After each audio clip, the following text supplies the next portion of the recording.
Так, сегодня 19 июня.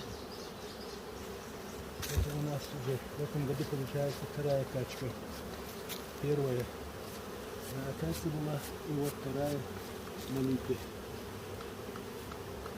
Конечно же, в этом году на Липе пчела работала чуть хуже, чем в прошлом году. Нормальный результат. Вот такие закрытые полностью, можно сказать, рамки и отличного качества липовый мед.